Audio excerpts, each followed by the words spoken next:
நிறைய கிரைம் படங்கள் எடுத்து பார்த்தீங்கன்னா அதுல பெரிய பெரிய பிசினஸ்மேன்ஸ், பெரிய பெரிய அரசியல் தலைவர்கள் இவங்க எல்லாருமே ரகசியமாக ஒரு பார்ட்டி கொண்டாடுவாங்க. அந்த பார்ட்டியில போதைப் பொருட்கள் இருக்கும். தங்களுடைய பாலியல் இச்சையை தீர்த்துக்கிறதுக்காக பெண்கள் அதுல வலுக்கட்டாயமாக பயன்படுத்துவாங்க அப்படிங்கிற மாதிரியான கதைக்களங்கள் கொண்ட படங்கள் நிறைய நம்ம பார்த்திருப்போம். ஆனால் அந்த கதைகள் எல்லாம் உண்மையாகவே நடந்தா எப்படி இருக்கும்? அப்படி உண்மையாகவே ஒரு விஷயம் நடந்திருக்கு. சர்வதேச அளவில் இருக்கிற மிகப்பெரிய அரசியல் தலைவர்கள், மிகப்பெரிய பிசினஸ்மேனை எல்லாம் ஒரு தீவுக்கு அழைச்சு அங்க ஒரு ரகசிய பார்ட்டியை ஏற்பாடு பண்ணி அவங்களுடைய பாலியல் இச்சைகளுக்காக இளம் பெண்களையும் சிறுமிகளையும் வலுக்கட்டாயமாக அங்க துன்புறுத்தியிருக்காங்க.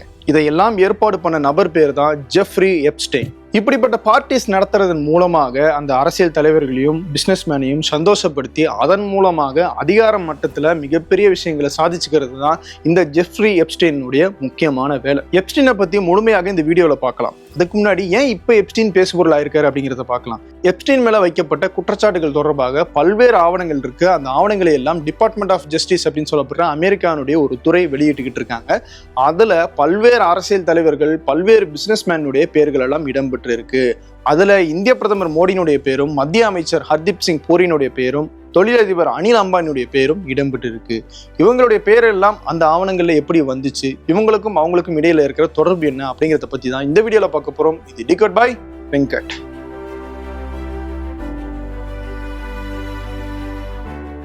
26 வருட நம்பிக்கை, லட்சக்கணக்கான சந்தோஷ திருமணங்கள். கல்யாணம்னாலே தமிழ் மேட்ரிமோனி தான். ஜெஃப்ரி எப்ஸ்டெயின் அமெரிக்காவை சேர்ந்தவர். ஒரு ஃபினான்ஷியல் வெல்த் மேனேஜர்னு சொன்னோம்னா பெரிய பெரிய அரசியல்வாதிகள், பெரிய பெரிய பிசினஸ்மேன்ஸுக்கு அவங்களுடைய சொத்துக்களை, அவங்களுடைய முதலீடுகளை எப்படி நிர்வகிக்கிறது, எங்க முதலீடு பண்ணணும் அப்படிங்கிற ஆலோசனையை கொடுக்கிற ஒரு நபர். அதனாலேயே மிகப்பெரிய அளவில் அவருக்கு கான்டாக்ட் எஸ்டாப்ளிஷ் ஆகுது. ஒரு கட்டத்தில் அந்த கான்டாக்ட் அவர் எதுக்கு பயன்படுத்துறாருன்னா ஒரு லாபியிஸ்டாக பயன்படுத்துறாரு. அரசாங்கம் தரப்புல பிசினஸ்மேன்ஸ்க்கு ஏதாவது வேலை நடக்கிறதா இருக்கும், அதுக்கான ஏற்பாடுகளை ஒரு மிடில் மேனாக இருந்து அவர் செஞ்சு தருது. இப்படிங்கிற மாதிரியான காரியத்துக்கு அந்த அனுபவங்களையும் அந்த கான்டாக்ட்ஸை அவர் பயன்படுத்துறாரு. சில நேரங்களில் இந்த மாதிரியான காரியங்களை சாதிக்கணும் அப்படின்னா அந்த சம்பந்தப்பட்ட நபருக்கு பணம் கொடுத்தா மட்டும் போதாது, அது ஊழல் அப்படிங்கிற இடத்தோட நின்றும். அதை தாண்டி அவங்கள சந்தோஷப்படுத்தணும் அப்படிங்கிற இடத்துக்கு போறாரு எப்ஸ்டெயின். அதனாலதான் அமெரிக்காவுடைய விர்ஜினியா ஐலாண்ட்ஸ்ல லிட்டில் செயின்ட் ஜேம்ஸ் அப்படிங்கிற ஒரு தீவையே விலைக்கு வாங்குறாரு. அந்த தீவுல பல்வேறு பார்ட்டிகளை நடத்துறாரு. பிரபலமான மிகப்பெரிய மனிதர்கள் எல்லாம் தங்களுடைய அந்தரங்கமான விஷயத்த ரகசியமாக வச்சுக்கணும் அப்படின்னு ஆசைப்படுவாங்க. அப்படி அவங்களுடைய அந்தரங்கங்கள் எல்லாம் காக்கப்படும் ஒரு இடமாக தான் இந்த தீவு இருந்துச்சு. அதனாலேயே எப்ஸ்டீனை நம்பி இந்த தீவுக்கு பெரிய பெரிய அரசியல்வாதிகளும் பிசினஸ்மேனும் போறாங்க, அவருடைய பார்ட்டியில பங்கேற்கிறாங்க. பார்ட்டியில பங்கேற்கிறது ஒன்றும் தப்பு கிடையாது. ஆனா அந்த பார்ட்டி எப்படி நடக்குது அப்படிங்கிற இடத்துலதான் நமக்கு மிகப்பெரிய அதிர்ச்சிகரமான தகவல்கள் எல்லாம் வெளியே வருது. அந்த பார்ட்டிக்கு வர பெரிய மனிதர்களை சந்தோஷப்படுத்துறதுக்காக இளம் பெண்களை, ஸ்கூல் படிக்கிற 14 வயசுக்கு உட்பட்ட பெண்களை எல்லாம் வலுக்கட்டாயமாக கடத்தி சிலருக்கு பணம் கொடுத்து அவங்கள இந்த பார்ட்டிக்காகவே ட்ரெயின் பண்ணி இந்த இடத்துல வலுக்கட்டாயமாக பயன்படுத்தினாங்க அப்படிங்கிற தகவல் எல்லாம் பின்னால வெளியாச்சு. அதுதான் மிகப்பெரிய அதிர்ச்சியை, மிகப்பெரிய அதிர்வலையை அமெரிக்கா முழுக்க ஏற்படுத்துச்சு. இதையெல்லாம் செய்யறதுக்கு எப்ஸ்டீனுக்கு உதவியாக இருந்தது கிசெலின் மேக்ஸ்வெல் அப்படிங்கிற ஒரு பெண் தான். இவங்க ஆஸ்திரேலியாவை சேர்ந்தவங்க, எப்ஸ்டீனுடைய உதவியாளரும் கூட. இவங்க 2 பேரும் சேர்ந்துதான் இந்த விஷயங்கள் எல்லாம் செய்யறாங்க. அதிகாரத்தில் இருக்கிற மனிதர்கள், மிக முக்கியமான பிசினஸ்மேன் எல்லாம் இந்த பார்ட்டியில பங்கேற்கிறதுனால இப்படி ஒரு அநியாயம் நடக்குது அப்படிங்கிறது வெளியுலகத்துக்கு தெரியாமையே இருந்துச்சு 2005 வரைக்கும். 2005 மார்ச் மாதம் 14 வயது சிறுமி ஒருத்தங்க போலீஸ்ல ஒரு புகார் கொடுக்குறாங்க. அதுல அவங்க என்ன சொல்றாங்க, புளோரிடாவில் இருக்கிற பாம் பீச் அப்படிங்கிற பணக்காரர்கள் வசிக்கும் அவங்களுடைய பங்களாக்கள் இருக்கும் பகுதியில எப்ஸ்டீனுக்கு ஒரு பங்களா இருக்கு. அந்த பங்களாவுக்கு என்ன வலுக்கட்டாயமாக அழைச்சிட்டு போய் பாலியல் ரீதியாக துன்புறுத்தினாங்க அப்படின்னு போலீஸ்ல கம்ப்ளைண்ட் கொடுக்குறாங்க. அதுதான் எப்ஸ்டீனுக்கு எதிராக வந்த முதல் கம்ப்ளைண்ட். அந்த கம்ப்ளைண்டை தொடர்ந்து பல சிறுமிகள் குடும்பத்தோட எப்ஸ்டீன் இந்த மாதிரி எங்களையும் துன்புறுத்தினாரு அப்படின்னு சொல்லி போலீஸ்ல புகார் கொடுக்குறாங்க. விஷயம் மிகப்பெரிய அளவுல வெளியுலகத்துக்கு தெரியுது, சர்ச்சையாகுது. 2006 எப்ஸ்டீன் மேல குற்றப்பத்திரிகை தாக்கல் செய்யப்பட்டு விசாரணை நடக்குது. ஒரு கட்டத்துல மாநில போலீஸ் கையில இருந்து மத்திய விசாரணை அமைப்புக்கு இந்த வழக்கு மாறுது. இங்க சிபிஐ இருக்கிற மாதிரி அங்க எஃபிஐக்கு இந்த விசாரணை போகுது. எஃபிஐ விசாரணையில ஒரு கட்டத்துல 2009 தான் செய்த தவற வெளிப்படையாக நீதிமன்றத்திலே ஒப்புக்கொண்டார் எப்ஸ்டெயின். அதன் அடிப்படையில அவர் குற்றவாளின்னு அறிவிச்சு அவருக்கு 18 மாதம் தண்டனையும் கொடுக்குறாங்க. என்னடா இது, இவ்வளவு சிறுமிகளை பாலியல் துன்புறுத்தல் பண்ணியிருக்கான், இளம்பெண்களுடைய வாழ்க்கையை நாசப்படுத்தி இருக்கான், இவனுக்கு வெறும் 18 மாதங்கள் தான் சிறையா அப்படிங்கிற ஒரு கேள்வி வரலாம். அமெரிக்கர்களுக்கும் இதே கேள்விதான் வந்துச்சு. ஆனா அது ஏன் அப்படிங்கிறது பின்னாலதான் தெரிய வந்துச்சு. அந்த காலகட்டத்துல பெடரல் கவர்மெண்ட், அதாவது அமெரிக்காவுடைய மத்திய அரசோட எப்ஸ்டீன் ஒரு ரகசிய டீல் போட்டு கொண்டதாக பின்னால தெரிய வந்துச்சு. அந்த ரகசிய டீல் யாரோட போட்டாங்க அப்படின்னா அப்போ அமெரிக்க அரசாங்கத்தினுடைய, மத்திய அரசினுடைய ப்ராசிக்யூட்டராக இருந்த அலெக்சாண்டர் அக்குஸ்டா, அவரோட தான் இந்த டீல் போடப்பட்டிருக்கு அப்படிங்கிறது பின்னால தெரிய வந்துச்சு. அந்த டீலின் அடிப்படையில தான் அவருக்கு தண்டனை குறைவாக கிடைச்சது. அது மட்டும் இல்ல, அந்த 18 மாதங்களும் அவர் சிறையில் இல்ல, 13 மாதங்களிலே விடுவிக்கப்படுறாரு. அந்த 13 மாதங்களும் அவருக்குன்னு ஸ்பெஷலான ஒரு சலுகை வழங்கப்படுது. அதன் அடிப்படையில 6 நாட்கள் அவர் சிறையிலேயே எடுக்க வேணாம், அவர் வேலைகளுக்காக வெளியே போகலாம் அப்படிங்கிற மாதிரியான சலுகைகள் எல்லாம் கொடுக்கப்பட்டுச்சு. இந்த டீலுக்கு ஏன் நீங்க ஒத்துக்கிட்டீங்க அப்படின்னு சொல்லி அகோஸ்டா கிட்ட பின்னால கேட்டபோது, எப்ஸ்டீன் உளவுத்துறையினுடைய ஒரு ஆள் அப்படின்னு என்கிட்ட அப்ப சொல்லப்பட்டுச்சு. உயர்மட்டத்தில இருந்து சொன்னதுனாலதான் நாங்க இந்த டீலை ஏத்துக்கிட்டோம் அப்படின்னு அகோஸ்டா பின்னால வாக்குமூலமாக சொன்னார். இதுவரைக்கும் எப்ஸ்டீன் மட்டும்தான் இந்த பாலியல் துன்புறுத்தல ஈடுபட்டாரு, அதை தாண்டி சில பேருக்கு இந்த பெண்களை எல்லாம் வலுக்கட்டாயமாக அனுப்புனாரு அப்படிங்கிற தகவல் மட்டும்தான் வெளியே தெரிஞ்சிச்சு. ஆனால் எப்ஸ்டீன் என்னைக்கு முழுமையாக சிறையிலிருந்து விடுவிக்கப்பட்டாரோ அதன் பிறகு பல்வேறு பெண்கள் எப்ஸ்டீனுக்கு எதிராக மேல்முறையீடு செஞ்சு வழக்குகள் தொடர்ந்தாங்க. அதுல முக்கியமான ஒரு நபர் தான் விர்ஜீனியா ராபர்ட் கிஃபர். கிஃபர் வாயை திறந்ததுக்கு பிறகுதான் எப்ஸ்டீன் அப்படிங்கிறவர் ஒரு தனிப்பட்ட பணக்கார நபர் மட்டும் கிடையாது, அவருடைய நெட்வொர்க் உலகம் முழுக்க விரிஞ்சிருக்கு அப்படிங்கிறது வெளியுலகத்துக்கு தெரிய வருது. குறிப்பா 17 வயதுல பல நாடுகளுடைய பிரதமர்களும் அதிபர்களும் தன்னைய பாலியல் ரீதியாக வன்கொடுமை செய்ததாக ஒரு குற்றச்சாட்டை கிஃபர் வைக்கிறாங்க. அவங்களுடைய பெயர்களை எல்லாம் சொல்லல, அவங்க சொன்னது ஒரே ஒரு முக்கியமான நபருடைய பெயர் தான். அது யாருன்னு கேட்டா 2ஆம் எலிசபெத் ராணியினுடைய மகன் பிரின்ஸ் ஆண்ட்ரூனுடைய பேரை தான் சொல்றாங்க. அவருடைய பெயர் மட்டும் கிடையாது, அதோடு சேர்ந்து ஒரு போட்டோவும் வெளியாகுது. அதுல லண்டன்ல கிஃபருடைய தோல் மேல ஆண்ட்ரூஸ் கை போட்ட மாதிரி ஒரு புகைப்படம் வெளியாகுது. பக்கத்திலேயே எப்ஸ்டீனுடைய உதவியாளரான கிளிசலின் மேக்ஸ்வெல்லும் இருக்காங்க. இந்த போட்டோ மிகப்பெரிய அதிர்வலையை ஏற்படுத்துது. குறிப்பா பிரிட்டனுடைய அரசு குடும்பத்துல சர்ச்சையாகுது. உடனடியாக ஆண்ட்ரூனுடைய பதவிகள், அவருக்கு அந்த மன்னர் பரம்பரையில கொடுக்கப்பட்ட அந்த பதவிகள் எல்லாம் பறிக்கப்படுது, பாதுகாப்பு பறிக்கப்படுது, மற்ற சலுகைகள் எல்லாம் பறிக்கப்பட்டு ஓரமாக ஒதுக்கப்படுறாரு. ஒரு கட்டத்துல இந்த பிரச்சனையிலிருந்து வெளிவரணும் அப்படிங்கிறதுக்காக கிஃபரோட பேசி ஒரு சமாதானத்தை ஏற்படுத்தி மிகப்பெரிய தொகையை ஒண்ணு கொடுத்து அந்த பிரச்சனையை ஆஃப் பண்ணாரு ஆண்ட்ரூ. இப்படி ஜெஃப்ரி எப்ஸ்டீனால பாதிக்கப்பட்டவங்க அடுத்தடுத்து புகார் சொல்லிக்கிட்டே இருக்கவும் திரும்பவும் ஃபெடரல் ஏஜென்சி விசாரிக்க ஆரம்பிக்கிறாங்க. ஒரு கட்டத்துல முன்பு ஃபெடரல் ஏஜென்சியோட செய்யப்பட்ட அந்த டீல் எல்லாம் ஏத்துக்க முடியாது, அது நாங்க முடிச்சு வச்சிட்டோம்னு சொல்லி புதுசாக எப்ஸ்டீன் மேல வழக்கு பதியப்படுது. விசாரணையில அவரை கைதும் பண்றாங்க. 2019 ஜூலை 6ஆம் தேதி அவர் கைது செய்யப்படுறாரு. ஆகஸ்ட் 10, 2019, அதாவது ஒரு மாசத்துல இந்த விசாரணை எல்லாம் முடியறதுக்கு முன்னாடியே நியூயார்க்ல இருக்கிற சிறையில எப்ஸ்டீன் மர்மமான முறையில உயிரிழக்கிறார். அவர் இயற்கையாக இறக்கல, அவரு தற்கொலை செஞ்சுக்கிட்டாரு அப்படின்னு அரசு தரப்புல பின்னால நீதிமன்றத்துல சொல்லப்பட்டுச்சு.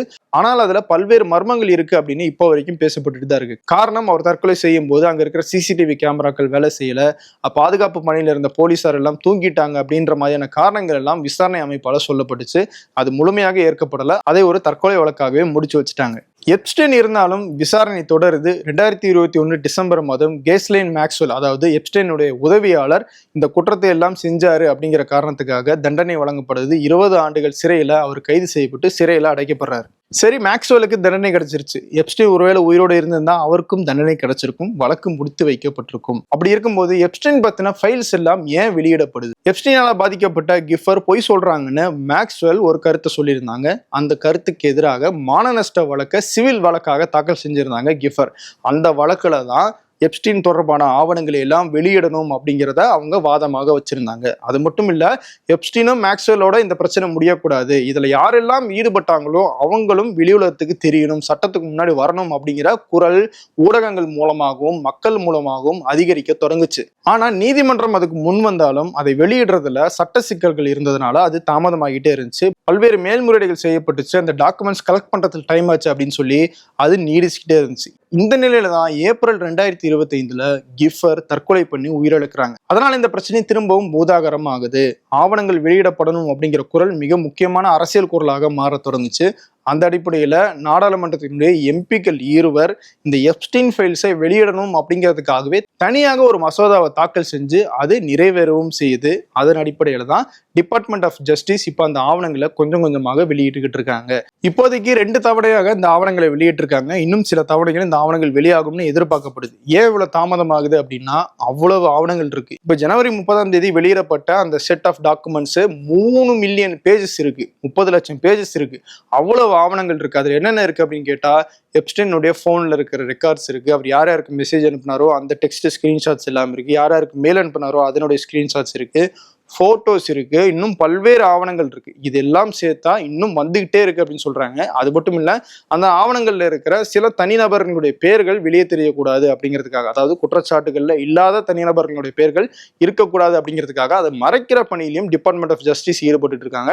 அதை மறைச்சு வெளியிடுறதுக்கு தான் இந்த தாமதம் ஆகுது அப்படின்னு சொல்றாங்க. சரி, டிசம்பர் எண்ட்லயும் ஜனவரி எண்ட்லயும் வெளியான அந்த எப்ஸ்டீன் ஃபைல்ஸ்ல எந்தெந்த முக்கியமான நபர்களுடைய பெயர்கள் எல்லாம் இருக்குன்னு பார்த்தா அதிர்ச்சிகரமா இருக்கு. பில் கிளின்டன், அமெரிக்காவினுடைய முன்னாள் அதிபர், இப்ப அதிபரா இருக்கிற Donald Trump, Elon Musk, Stephen Hawkings, உலகம் முழுக்க இன்ஸ்பைரிங்கான பிசினஸ் பர்சனாக இருக்கிற பில் கேட்ஸ், இப்படி பல்வேறு முக்கியமான நபர்களுடைய பெயர்கள் இந்த எப்ஸ்டீன் ஃபைல்ஸ்ல இடம்பெற்றிருக்கு. பின்னால இந்த மாதிரி எல்லாம் பிரச்சனை வந்துச்சு அப்படின்னா நம்மளை பலிகடா ஆக்கிடுவாங்க அப்படின்னு நினைச்சாரா என்னன்னு தெரியல. அதனாலே எப்ஸ்டீன் தனக்குத்தானே சில மெயில்களை டைரி மாதிரி குறிப்புகளாக அனுப்பி வச்சிருக்காரு. இன்னைக்கு என்ன நடந்துச்சு, யாரையெல்லாம் பார்த்தோம், என்னென்ன பிசினஸ் டீல்ஸ் எல்லாம் முடிச்சு கொடுத்தோம் அப்படிங்கிறத தனக்குத்தானே மெயில் போட்டிருக்காரு. தன்னுடைய டீமுக்கும் அவர் மெயில் போட்டிருக்காரு. அந்த மெயில்ஸினுடைய ஸ்கிரீன்ஷாட் எல்லாமே இந்த ஆவணங்கள்ல வெளியாகி இருக்கு. குறிப்பா அமெரிக்கானுடைய முன்னாள் அதிபர் பில் கிளின்டன், அவர் எப்ஸ்டீனுடைய பிரைவேட் ஜெட்ல பல முறை பயணம் செஞ்சிருக்காரு. இந்த தீவுகளுக்கு எல்லாம் போயிருக்காரு, இன்னும் பல்வேறு இடங்களுக்கு போயிருக்காரு. அங்கெல்லாம் இளம்பெண்களோட அவர் இருக்கிற அந்த போட்டோஸும் வெளியாகி இருக்கு. பில் கிளின்டனுடைய அதிபர் அலுவலகத்துக்கும் எப்ஸ்டீனுடைய உதவியாளர் மேக்ஸ்வெல் அப்பப்போ தொடர்பு கொண்டு பேசியிருக்காங்க. அந்த இமெயில் சாட்ஸும் இதுல வெளியாகிருக்கு. இன்னொரு பக்கம் பில் கேட்ஸ், குறிப்பா பில் கேட்ஸ் பத்தி இந்த ஆவணங்கள்ல இருக்கிற தகவல் எல்லாம் ரொம்பவே அதிர்ச்சிகரமா இருக்கு. எப்ஸ்டீனுடைய ஏற்பாட்டுல ரஷ்யாவை சேர்ந்த இளம்பெண் ஒருத்தரோட பில் கேட்ஸ் உறவுல இருந்ததாகவும், அதனால பில் கேட்ஸுக்கு பாலியல் சார்ந்த ஒரு நோய் ஏற்பட்டதாகவும், அதுக்கு அவர் சிகிச்சை எடுத்துக்கொண்டதாகவும் எப்ஸ்டீனுடைய அந்த ஃபைல்ஸ்ல இருக்கு. இது மிகப்பெரிய அதிர்வலை ஏற்படுத்துது. இன்னொரு பக்கம் பில் கேட்ஸுக்கும் அவருடைய மனைவி மெலிண்டா கேட்ஸுக்கும் இடையில விவாகரத்து ஏற்பட்டுச்சு. அந்த விவாகரத்துக்கு பல்வேறு காரணங்கள் இருந்தாலும் எப்ஸ்டீனோட பில் கேட்ஸுக்கு இருந்த தொடர்பு ஒரு முக்கியமான காரணம்னு பின்னால மெலிண்டா கேட்ஸ் ஒரு தகவலை சொன்னாங்க. இதனால பில் கேட்ஸுக்கும் எப்ஸ்டீனுக்கும் இடையில ஒரு தொடர்பு இருந்துச்சு அப்படிங்கிறது அவருடைய மனைவி மூலமாகவே வெளியுலகத்துக்கு தெரிய வந்துச்சு. அடுத்த முக்கியமான நபர் பார்த்தோம்னா Donald Trump. Donald Trump business மேனாக இருக்கும் போதே எப்ஸ்டீனோட நல்ல நெருக்கத்துல இருந்திருக்காரு. அவர் ஒரு பேட்டியில என்ன சொல்றாருன்னா, எப்ஸ்டீன் ஒரு சூப்பரான மனிதர், அவருக்கு பெண்கள் மேல இருக்கிற ரசனையும் எனக்கு இருக்கிற ரசனையும் ஒரே மாதிரியா இருக்கு அப்படின்னு சொல்லி ஒரு பேட்டியில சொல்லியிருக்காரு. ஸோ அது மட்டும் இல்ல, டொனால்ட் ட்ரம்பினுடைய பேரும் எப்ஸ்டீனுடைய ஃபைல்ஸ்ல இருக்கு. அதனால டொனால்ட் ட்ரம்ப்பும் இந்த மாதிரியான குற்றங்கள்ல ஈடுபட்டிருக்காரு அப்படிங்கிற விமர்சனமும் அமெரிக்க அளவுல எழுந்திருக்கு. குறிப்பா பில் கேட்ஸும் டொனால்ட் ட்ரம்பும் 2008 எப்ஸ்டீன் கைது செய்யப்படுறாரு இல்லையா, குற்றத்தை ஒத்துக்கிறாரு இல்லையா, அதுக்கப்புறமாகவும் அவரோட தொடர்புல இருந்திருக்காங்க. ஒருத்தர் தவறு செஞ்சிருக்காரு அப்படின்னு தெரிஞ்சும் அவரோட இவங்க ஒரு நட்புல இருந்திருக்காங்களே அப்படிங்கிறது தான் மிகப்பெரிய அதிர்ச்சியாக பார்க்கப்படுது. ஆனா பில் கேட்ஸும் சரி டொனால்ட் ட்ரம்பும் சரி நாங்க அப்படி எந்த தவறையும் செய்யல அப்படின்னு தான் வெளியில பேசிட்டு இருக்காங்க. சரி, இப்ப நம்ம விஷயத்துக்கு வருவோம். 2017 பிரதமர் மோடி அமெரிக்காவுக்கு போயிருக்காரு. அதை தொடர்ந்து இஸ்ரேலுக்கும் போயிருக்காரு. அந்த பயணத்தை குறிப்பிட்டு எப்ஸ்டீன் சில விஷயங்கள்ல மெயில்ல பேசியிருக்காரு. அதுதான் மிகப்பெரிய அதிர்வலையை ஏற்படுத்தியிருக்கு. 9 ஜூலை 2017 தேதியிட்ட அந்த மெயில்ல அவர் என்ன சொல்லியிருக்காரு அப்படின்னா, the Indian prime minister Modi took அட்வைஸ்ன்னு போட்டிருக்கு, யாருடைய அட்வைஸ்ன்னு போடல, ஆலோசனை எடுத்திருக்காரு. அந்த ஆலோசனையின் அடிப்படையில இஸ்ரேல் அவரு பாட்டு பாடி நடனம் ஆடினாரு. அது யாருக்காக ஆடினாரு அப்படின்னா, அமெரிக்கானுடைய அதிபர் டொனால்ட் ட்ரம்பினுடைய நன்மைக்காக ஆடினாரு. இட் ஒர்க்ட், அது வேலை செஞ்சது அப்படின்னு சொல்லி அந்த மெயில்ல குறிப்பிட்டிருக்காரு. இந்த ஸ்கிரீன்ஷாட்டை வச்சு இப்போ எதிர்க்கட்சியான காங்கிரஸ் பல்வேறு கேள்விகளை எழுப்பிக்கிட்டு இருக்காங்க. குறிப்பா காங்கிரசினுடைய தலைவர் பவன் கேர் அவர் என்ன கேட்டிருக்காருன்னா, அட்வைஸ் எடுத்துக்கிட்டாரு அப்படின்னு எப்ஸ்டீன் சொல்லியிருக்காரு. மோடி யாருனுடைய அட்வைஸ் எடுத்துக்கிட்டாரு, எப்ஸ்டீனுடைய அட்வைஸ் எடுத்துக்கிட்டாரா? ரெண்டாவது, எதுக்காக இவரு டான்ஸ் ஆடினாரு, பாட்டு பாடினாரு? மூணாவது, இட் ஒர்க்னு சொல்லியிருக்காரு. எது ஒர்க் ஆச்சு, என்ன செஞ்சு முடிச்சிங்க அப்படிங்கிறத பிரதமர் மோடி ஓப்பனாக பேசணும்னு சொல்லி அவங்க ஒரு குற்றச்சாட்டை வச்சிருக்காங்க. ஆனா இந்த குற்றச்சாட்டுக்கு மத்திய அரசு என்ன சொல்லியிருக்காங்கன்னா, எப்ஸ்டீன் ஃபைல்ஸ்ல எல்லாமே வதந்தியாக சொல்லப்பட்டிருக்கு. அவர் இஸ்ரேலுக்கு போனாரு அப்படிங்கிறத தாண்டி இவங்க இந்த எப்ஸ்டீன் ஃபைல்ஸ்ல வந்திருக்கிற இந்த எந்த விஷயங்களுமே அங்க நடக்கல, இது எல்லாமே ஒரு இட்டுக்கட்டப்பட்ட வதந்தி, அதை மக்கள் புறக்கணிக்கணும் அப்படின்னு சொல்லி கடுமையான ஒரு கண்டனத்தையும் அவங்க பதிவு பண்ணியிருக்காங்க. பிரதமர் மோடியினுடைய பெயர் இன்னொரு வகையிலையும் எப்ஸ்டீனுடைய ஃபைல்ஸ்ல இடம்பெறுது. அது யார் மூலமா அப்படின்னு கேட்டா, பிசினஸ்மேன் அனில் அம்பானியின் மூலமாக. 2019 மே மாதம் இந்தியாவில் நாடாளுமன்ற தேர்தல் நடந்துகிட்டு இருக்கு. 2வது முறையாக பிரதமர் மோடி தேர்ந்தெடுக்கப்பட்டார் இல்லையா, அந்த தேர்தல் நடக்கிறதுக்கு கொஞ்ச நாளுக்கு முன்னாடி அனில் அம்பானி எப்ஸ்டீனோட தொடர்பு கொண்டு பேசுறாரு. அதுல என்ன இருந்துச்சு அப்படிங்கிறத நான் சுருக்கமா சொல்றேன். அமெரிக்க அரசாங்கத்தோட இந்திய அரசாங்கம் நல்ல ஒரு உறவை மேற்கொள்ள விரும்புது. ஆனால் வாஷிங்டன்ல, அதாவது அமெரிக்கானுடைய தலைமையகத்திலிருந்தே பெரிய அளவிலான ஒரு ரெஸ்பான்ஸ் இந்தியாவுக்கு கிடைக்கல. அதனால அமெரிக்க அதிபரோட, குறிப்பா அமெரிக்க அதிபர் டொனால்ட் ட்ரம்பினுடைய சீஃப் ஸ்ட்ராட்டஜிஸ்டா இருந்த ஸ்டீவ் பேனனோட ஒரு மீட்டிங்கை ஏற்பாடு பண்ணி கொடுங்க அப்படின்னு சொல்லி அனில் அம்பானி பிரதமர் மோடியின் சார்பாக கேட்கறதாக அந்த சாட்ல இருக்கு. இந்த மெசேஜை பார்த்துட்டு மே 20, 2019 அன்னைக்கு ஸ்டீவ் பேனனுக்கு எப்ஸ்டீன் ஒரு மெசேஜ் அனுப்புறாரு. மோடியின் சார்பா என்னை ஒரு ஆள் சந்திக்க இருக்காரு. என்னைக்கு சந்திக்கிறாருன்னு கேட்டா வியாழக்கிழமை அப்படின்னு அந்த மெசேஜ்ல போட்டிருக்காரு. வியாழக்கிழமை அப்படிங்கிறது 3 நாள் கழிச்சு வருது, மே 23. மே 23ஆம் தேதி இந்த மீட்டிங் நடந்துச்சா, ஏற்பாடு பண்ணப்பட்டுச்சா அப்படிங்கிறதுக்கு ஆதாரமாக இன்னொரு ஸ்கிரீன்ஷாட்டும் இருக்கு. அதுல என்ன இருக்குன்னா, அனில் அம்பானியுடைய செக்ரட்டரி அப்படிங்கிற பேர்ல அந்த மெயில் வந்திருக்கு. அதுல இன்னைக்கு மாலை அனில் அம்பானி அங்க வராரு அப்படிங்கிறத உறுதிப்படுத்துற மாதிரி அந்த மெயில் எப்ஸ்டீனுக்கு அனுப்பப்பட்டிருக்கு. எப்ஸ்டீனும் அது ஓகே ஷோர் அப்படின்னு சொல்லி பதில் அளிச்சிருக்காரு. இந்த சந்திப்பெல்லாம் முடிஞ்சதுக்கு பிறகு இரவு 9 மணிக்கு today's meet was a treat, nice seeing you அப்படிங்கிற ஒரு மெசேஜை எப்ஸ்டீன் அனில் அம்பானிக்கு அனுப்புனதாகவும் ஒரு ஸ்கிரீன்ஷாட் இருக்கு. இதெல்லாம் முடிஞ்சதுக்கு பிறகு 2019 தேர்தலில் பிரதமர் மோடி திரும்பவும் ஜெயிச்சு பிரதமர் ஆகிறாரு, மிகப்பெரிய வெற்றியை பெறுறாரு. அதை பத்தியும் ஸ்டீவ் பேனனும் எப்ஸ்டீனுக்கும் இடையில ஒரு மெசேஜ் நடக்குது. அந்த மெசேஜில் எப்ஸ்டீன் என்ன சொல்றாரு, அவர் மிகப்பெரிய அளவில் ஜெயிச்சிருக்காரு, மோடி இஸ் ஆன் போர்ட், அவர் பாகிஸ்தானுக்கும் சைனாவுக்கும் எதிராக இருக்காரு, அதனால உங்களுடைய கொள்கைக்கு அவர் சாதகமாக இருப்பாரு அப்படின்னு சொல்லி மோடிக்கு ஆதரவாக எப்ஸ்டீன் பேசுறதாக அந்த மெசேஜ் இருக்கு. ரஃபேல் போர் விமானங்கள் வாங்குற அந்த ஒப்பந்தத்துல அனில் அம்பானிக்கு சாதகமாக பிரதமர் மோடியும் பாஜக அரசும் இருந்துச்சு அப்படிங்கிற குற்றச்சாட்டுகளை எதிர்க்கட்சிகள் வச்சாங்க. ஆனா அதையெல்லாம் போயின்னு மத்திய அரசும் சொன்னாங்க. ஆனா அது உண்மைதான், இந்திய அரசாங்கம் தரப்புல எங்களுக்கு இந்த அக்ரிமெண்ட்டை அனில் அம்பானியினுடைய நிறுவனத்துக்கு கொடுங்க அப்படின்னு சொல்லி எங்களுக்கு அழுத்தம் கொடுக்கப்பட்டுச்சு அப்படின்னு அப்போ பிரான்சினுடைய அதிபராக இருந்த ஹூஃப்மேன் ஒரு கருத்தை சொன்னாரு. ஸோ இந்த விஷயத்துல என்ன சொல்லப்பட்டுச்சு, இந்திய பிரதமர் எங்க போறாரோ அங்க அனில் அம்பானி போன்ற முக்கியமான தொழிலதிபர்களும் போறாங்க அப்படிங்கிற குற்றச்சாட்டு எப்பயுமே தொடர்ந்துகிட்டே இருக்கு. ஸோ அந்த அடிப்படையில தான் எப்ஸ்டீனோட அனில் அம்பானி மூலமாக இந்த பேச்சுவார்த்தை நடத்தப்பட்டுச்சு அப்படிங்கிற குற்றச்சாட்டும் இன்னைக்கு மிகப்பெரிய பேசுபொருளா இருக்கு. அதுல குறிப்பா ஒரு மெசேஜ், இந்தியாவுக்கும் அமெரிக்காவுக்கும் இடையில டிஃபென்ஸ் பாதுகாப்பு ரீதியிலான வர்த்தக ஒப்பந்தத்தை கையெழுத்திடுறதுக்கு எங்களுக்கு நீங்க உதவுங்க, எங்களுக்கு அட்வைஸ் பண்ணுங்க அப்படிங்கிற மாதிரி ஒரு மெசேஜ் அனில் அம்பானி கிட்ட இருந்து எப்ஸ்டீனுக்கு போனதாகவும் இருக்கு. எப்ஸ்டீன் ஃபைல்ஸ்ல மத்திய பெட்ரோலியத்துறை அமைச்சர் ஹர்தீப் சிங் பூரியினுடைய பெயரும் இருக்கு. அவர் 2017க்கு பிறகுதான் அரசியலுக்கு வர்றாரு, பாஜகவில் சேர்றாரு, அமைச்சராகவும் ஆகுறாரு. அதுக்கு முன்னாடி இந்தியன் ஃபாரின் சர்வீஸ்ல ஒரு அதிகாரியாக இருந்திருக்காரு, பல்வேறு நாடுகளுக்கு போயிருக்காரு, இந்தியா சார்பில் வேலை பார்த்திருக்காரு. அவர் ரிட்டையர்மெண்ட்டுக்கு பிறகு ஐநா சபையினுடைய இன்டர்நேஷனல் பீஸ் கமிட்டியில வேலை பார்த்திருக்காரு, அப்போ அமெரிக்காவில் இருந்திருக்காரு. 2017க்கு முன்னாடி காலகட்டத்தில் 3 முறை எப்ஸ்டீனோட அவர் பேசினதாக மெயில்ஸ் வெளியாகி இருக்கு. அதுல இந்தியாவில் இருக்கிற பல்வேறு பிசினஸ் ஆப்பர்ச்சுனிட்டிஸ் தொடர்பாக பேசினதாக அந்த ஸ்கிரீன்ஷாட்ஸ் இடம்பெற்று இருக்கு. இதை பத்தியும் காங்கிரஸ் கடுமையான கண்டனங்களை எழுப்பிக்கிட்டு இருக்காங்க. ஆனா ஹர்தீப் சிங் பூரி நான் எப்ஸ்டீனோட பேசியிருக்கேன் அப்படிங்கிறத அக்செப்ட் பண்றாரு. நான் 2017க்கு முன்னாடி தான் அதெல்லாம் பேசினேன், இந்தியாவில் இருக்கிற பிசினஸ் ஆப்பர்ச்சுனிட்டிஸ் பத்தி தான் நான் பேசியிருக்கேனே தவிர வேற எதுவுமே கிடையாது, என் பேரை போற போக்குல சும்மா கோத்து விட்டு போயிருக்காங்க அப்படிங்கிற மாதிரி அவர் பதில் சொல்லியிருக்காரு. பிரதமர் மோடியோ ஹர்தீப் சிங் பூரியோ இல்லை அனில் அம்பானியோ எப்ஸ்டீனுடைய தீவுக்கு போனாங்களானோ இல்லை அங்க ஏதாவது போட்டோ எடுத்துக்கிட்டாங்களானோ எந்த விதமான ஆதாரங்களும் இதுல இல்லை. இன்ஃபேக்ட் பிரதமர் மோடி எப்ஸ்டீனோட நேரடியாக பேசினாரா அப்படிங்கிறதுக்கான ஆதாரமும் இந்த எப்ஸ்டீன் ஃபைல்ஸ்ல இல்ல. ஹர்தீப் சிங் பூரி மட்டும்தான் நான் நேரடியாக பேசினேன் அப்படிங்கிறத ஒத்துக்கிட்டு இருந்திருக்காரு. இன்னொரு பக்கம் அனில் அம்பானி தரப்புல இதுக்கு எந்த விதமான விளக்கமும் இப்போ வரைக்கும் கொடுக்கப்படல. இவங்க ஃபைல்ஸ் எல்லாம் எப்ஸ்டீன் ஃபைல்ஸ்ல இருக்கிறதுனாலேயே அவங்க தப்பு பண்ணிட்டாங்களா அப்படின்னு கேட்டா அதை நம்மளால சொல்ல முடியாது. ஆனாலும் இவங்களுடைய பேர் அதுல இருக்கிறது ஏன் சர்ச்சையாக பார்க்கப்படுது அப்படின்னா, எப்ஸ்டீன் அப்படிங்கிற நபர் என்ன மாதிரியான ஆள் அப்படிங்கிற காரணத்துக்காக தான். எப்ஸ்டீன் ஒரு செக்ஸ் அஃபெண்டர், பாலியல் துன்புறுத்தலில் ஈடுபட்டிருக்காரு, சிறுமிகளை இளம் பெண்களை பாலியல் ரீதியாக வலுக்கட்டாயமாக துன்புறுத்திருக்காரு. இப்படிப்பட்ட ஒரு நபரோட இந்திய அரசாங்கம் தொடர்பு கொள்றது சரியா அப்படிங்கிற அடிப்படையில தான் இந்த கேள்விகள் எல்லாம் எழுப்பப்படுது.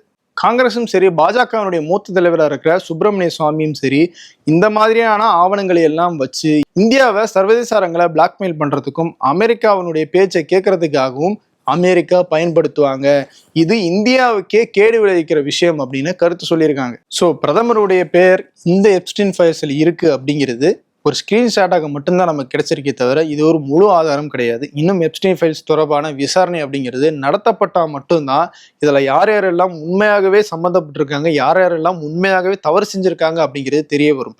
ஆனால் அதெல்லாம் அமெரிக்காவில் நடக்குமா அப்படிங்கிறது மிகப்பெரிய கேள்விக்குறி தான். ஏன்னா இப்போ ஜனவரி 30ஆம் தேதி வெளியான அந்த ஆவணங்கள் மட்டுமே 30 லட்சம் பக்கங்கள் இருக்கு.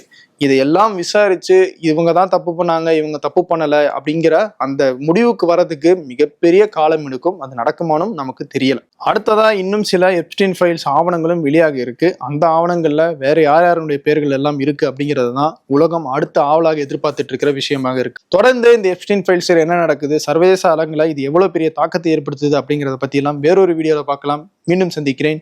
நன்றி. 26 வருட நம்பிக்கை, லட்சக்கணக்கான சந்தோஷ திருமணங்கள். கல்யாணம்னாலே தமிழ் மேட்ரிமோனி தான்.